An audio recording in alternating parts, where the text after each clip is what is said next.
A true gentleman of the game, no one has embodied sporting excellence in the NBA over the past several decades better than Gregg Charles Popovich. It only takes a second to look back at his upbringing and incredible trajectory within the game to understand what made Coach Pop a one-of-a-kind leader for some of basketball's biggest stars. This is the story of how Gregg Popovich went from Air Force veteran to one of the greatest coaches in NBA history. The military was in Pop's blood. His father, Raymond, was a World War II veteran of Serbian descent, while Raymond and his wife Catherine, herself of Croatian descent, welcomed their first son into the world in 1949. Little did they know that Gregg would follow in his father's footsteps. Born and raised in Western Indiana, Popovich was a standout student, but his priority, above all else, was hooping. He got his start playing in biddy leagues, even giving baseball a fair shot. But sports became a far more complicated proposition once he started high school. At Merrillville High, Pop was cut from the basketball team his freshman and sophomore year, which he turned around and used as fuel to improve.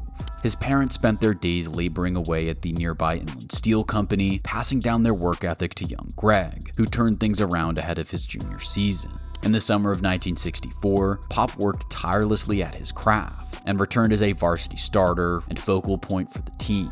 He was described by his peers as a good, not great player, and therefore wasn't heavily recruited by D1 programs. He initially planned to play ball at Wabash College, just an hour outside of Indianapolis. Instead, Pop chose the harder route, committing to the Air Force Academy in Colorado Springs, which was not only far from home, but hadn't offered him a spot on the basketball team.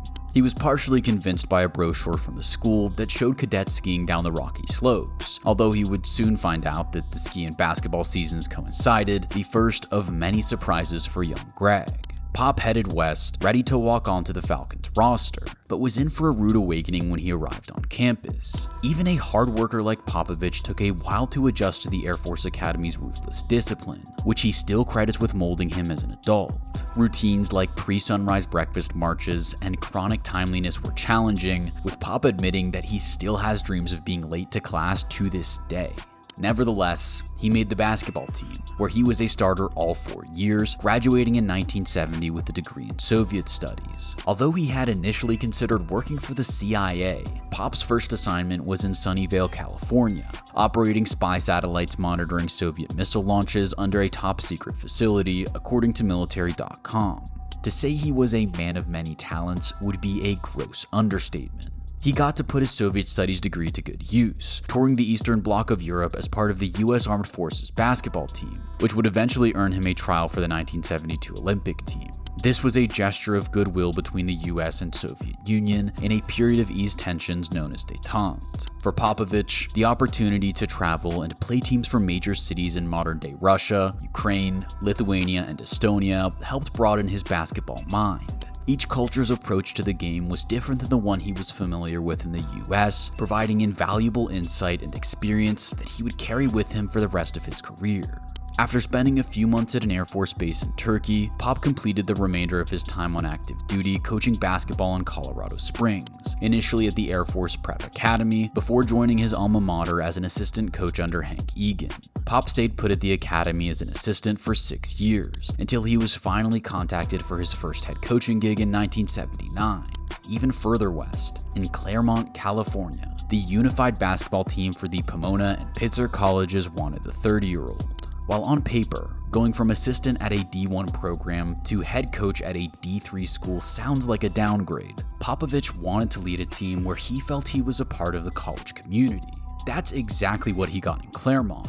But things didn't start out too hot. A dismal 2-22 record in his first season as a head coach was made worse by the fact that one of those 22 losses came to a Caltech team that hadn't tasted victory in 99 games. Pop's Pomona Pitzer team was historically bad, but of course, instead of allowing that early career embarrassment define him, he went straight back to work. Popovich began recruiting on a scale unforeseen at a liberal arts college of this size, which, over time, was able to bring the Sagehens back to conference relevance. A 10-15 record in year 2 was followed by a 9-17 record in year 3, but the groundwork Pop had laid would soon pay huge dividends. records. Through diligent recruitment and clever coaching, the Sagehens had gone from 2-22 to Southern California Intercollegiate Athletic Conference champions in the span of 5 years. This was their first outright title in 68 years, a historic achievement that saw them qualify for the 1986 Division III NCAA tournament. Popovich had built the Pomona-Pitzer program up to new heights and found it was time to challenge himself by spending his sabbatical year as an assistant for the legendary Larry Brown in Kansas. Pop had been so impressive as an assistant that when Brown was hired as head coach of the San Antonio Spurs, he brought the Air Force veteran along with him to the big leagues in 1988. The experience of coaching at the highest level was a big step up for Popovich, and he managed to hold the job down for a solid 4 years until the entire coaching staff was dismissed in 1992. Not exactly the unblemished love affair with Alamo City that many might imagine. It was then back to California for Popovich and his family. He spent 2 years as an assistant for the Golden State Warriors under the tutelage of another renowned coach in Don Nelson. But before Pop ever got a chance at becoming a head coach, fresh blood in San Antonio was eyeing him up for front office work. Peter M. Holt was a local investor who wanted Popovich back with the Spurs organization as the vice president of basketball operations and general manager. Pop accepted and made some big moves early on. His signing of Avery Johnson and dealing away of star Dennis Rodman dramatically altered the makeup of the franchise. By the 1996-97 season, the Spurs were falling apart, which forced Popovich to fire head coach Bob Hill and lead the team himself. 20-62 was an abysmal start to life as an NBA head coach, but did afford San Antonio the first overall pick in the 1997 draft, which wound up being the big fundamental himself, Tim Duncan. In Pop's first full season in charge, the Spurs turned things around, becoming a 56-win playoff team. This was the first of 22 straight postseason appearances for Gregg Popovich, the longest streak in NBA history. Although they were knocked out by the conference semis, the Spurs came back in a lockout-shortened 1998-99 season to dominate. As the 1 seed in the West, spearheaded by the Tim Duncan-David Robinson duo, San Antonio handled the Kobe Shaq Lakers, then dominated the Knicks in the finals 4-1, securing Popovich his first NBA title in just his second full season in charge. Turns out that a quarter century of coaching experience had more than adequately prepared him for the job. From there on out, the Spurs remained a force to be reckoned with in the West, winning 50 or more games in the next 4 seasons. Popovich eventually relinquished his GM duties in 2002, but not before recruiting some phenomenal international talent. One of the holdovers from his Pomona-Pitzer days was Pop's relentless scouting, and his time abroad had grown his appreciation of the game overseas. Now, with far superior means, Popovich's team was able to unearth supremely talented international players in the early 2000s that would prove fundamental to the Spurs' sustained success. First came Manu Ginóbili, drafted in 1999. Although he didn't play a game for San Antonio until 2002, staying in Italy for 3 seasons to hone his craft, that decision was fully supported by Pop and company. When Manu made it to the NBA, he was a far more polished and impactful player for it. 2 years after Ginóbili was taken, the Spurs looked across the Atlantic and selected point guard Tony Parker from France. He was able to join up with the squad immediately in 2001, and he too was able to make a swift impact, helping smooth the Spurs' transition with an aging squad. This culminated in yet another title in 2003 after getting past the three-peat Kobe Shaq Lakers. A 4-2 finals win over the Nets sealed Gregg Popovich's first NBA Coach of the Year award and closed out his fellow serviceman David Robinson's farewell tour with a bang. That run epitomized the culture that he had built not just in San Antonio, but everywhere else that he had coached. Nobody was bigger than the team. As Tony Parker told the Players Tribune, Spurs culture meant fulfilling your expectations while also making room for this larger responsibility to the whole.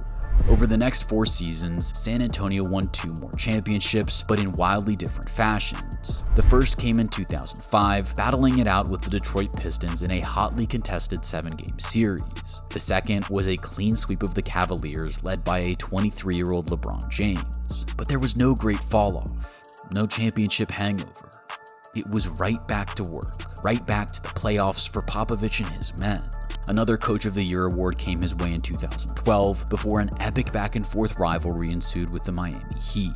LeBron got his revenge in 2013, edging the Spurs in a 7-game series. 1 year later, though, it was a gentleman's sweep for San Antonio, a 5th ring for Pop, and a 3rd Coach of the Year award. Although they never reached those same heights again, the Spurs remained a playoff team under Pop until the start of the 2020s. He stepped down from his role in 2025 as the winningest head coach in NBA history. But Gregg Popovich's legacy is so much bigger than that. He had forged a culture of excellence in South Texas through consistency, relentless work ethic, and a mutual respect amongst his players. His attitude toward the media can overshadow Pop's more thoughtful side, once shielding Kawhi Leonard, his former player, from booze. Popovich's vast experience, from his time in the military to coaching at so many different levels, equipped him with the know-how to handle any situation. He was able to adapt his team to whatever the game required of it, shifting from more physical play in the early 2000s to a free-flowing passing game in the early 2010s. This allowed him to win championships across multiple eras, making Gregg Popovich stand alone in the pantheon of NBA greats. Not bad for an Air Force cadet from Indiana who could barely make it to class on time.